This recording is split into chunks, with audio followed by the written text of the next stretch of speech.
Chapter 5, which would be impossible with Gas Lantarns by Victor Hugo from the book Les Miserables. At that moment, a heavy and measured sound began to be audible at some distance. Jean Valjean risked a glance round the corner of the street. 7 or 8 soldiers, drawn up in a platoon, had just debouched into the Rue Polonceau. He saw the gleam of their bayonets. They were advancing towards him. These soldiers, at whose head he distinguished Javert's tall figure, advanced slowly and cautiously. They halted frequently. It was plain that they were searching all the nooks of the walls and all the embrasures of the doors and alleys. This was some patrol that Javert had encountered.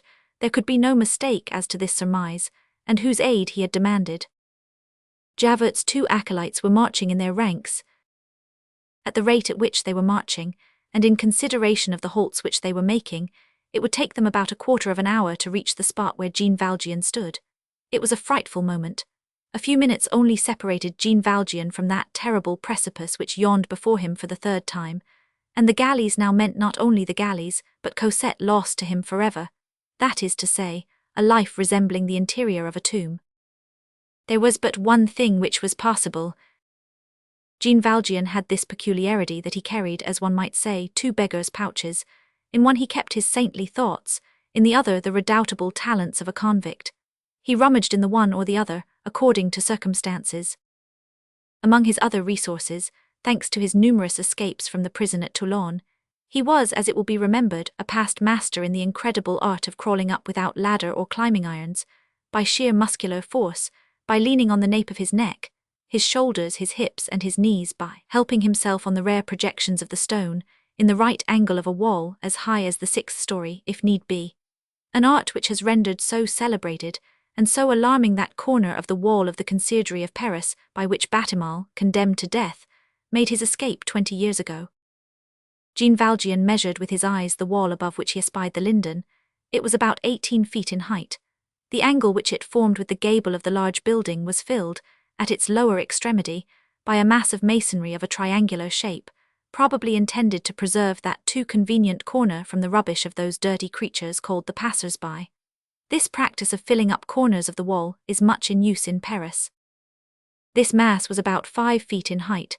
The space above the summit of this mass which it was necessary to climb was not more than 14 feet. The wall was surmounted by a flat stone without a coping. Cosette was the difficulty, for she did not know how to climb a wall. Should he abandon her? Jean Valjean did not once think of that. It was impossible to carry her. A man's whole strength is required to successfully carry out these singular ascents. The least burden would disturb his centre of gravity and pull him downwards. A rope would have been required. Jean Valjean had none. Where was he to get a rope at midnight in the Rue Polonceau? Certainly, if Jean Valjean had had a kingdom, he would have given it for a rope at that moment. All extreme situations have their lightning flashes which sometimes dazzle, sometimes illuminate us. Jean Valjean's despairing glance fell on the street lantern post of the blind alley Genrot. At that epoch there were no gas jets in the streets of Paris. At nightfall lanterns placed at regular distances were lighted. They were ascended and descended by means of a rope, which traversed the street from side to side, and was adjusted in a groove of the post. The pulley over which this rope ran was fastened underneath the lantern in a little iron box, the key to which was kept by the lamplighter, and the rope itself was protected by a metal case. Jean Valjean, with the energy of a supreme struggle, crossed the street at one bound, entered the blind alley, broke the latch of the little box with the point of his knife, and an instant later he was beside Cosette once more. He had a rope. These gloomy inventors of expedients work rapidly when they are fighting against fatality. We have already explained that the lanterns had not been lighted that night. The lantern in the cul-de-sac Genrot was thus naturally extinct, like the rest, and one could pass directly under it without even noticing that it was no longer in its place.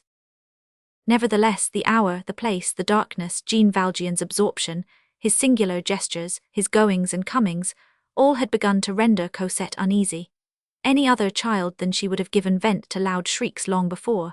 She contented herself with plucking Jean Valjean by the skirt of his coat. They could hear the sound of the patrols approach ever more and more distinctly. "Father," said she in a very low voice, "I am afraid. Who is coming yonder?" "Hush," replied the unhappy man, "it is Madame Thénardier." Cosette shuddered. He added, Say nothing, don't interfere with me. If you cry out, if you weep, the Thénardier is lying in wait for you. She is coming to take you back.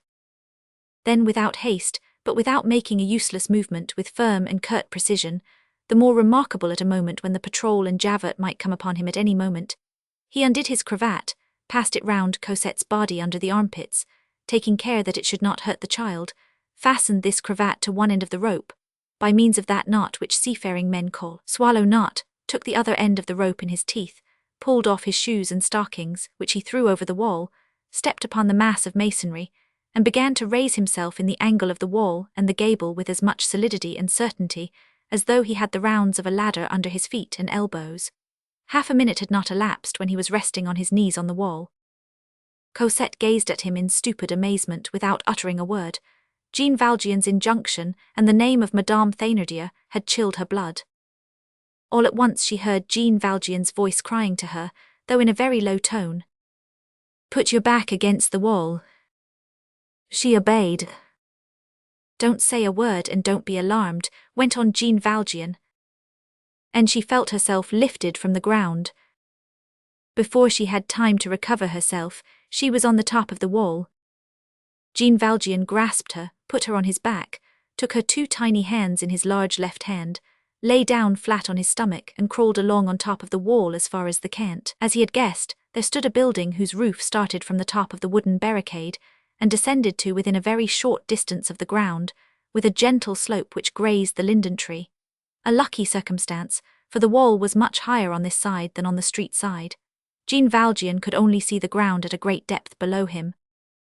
He had just reached the slope of the roof, and had not yet left the crest of the wall, when a violent uproar announced the arrival of the patrol. The thundering voice of Javert was audible. "Search the blind alley, the Rue Droitmer is guarded, so is the Rue Petit Picpus. I'll answer for it that he is in the blind alley." The soldiers rushed into the Genrot alley. Jean Valjean allowed himself to slide down the roof, still holding fast to Cosette, reached the linden tree and leaped to the ground. Whether from terror or courage, Cosette had not breathed a sound, though her hands were a little abraded.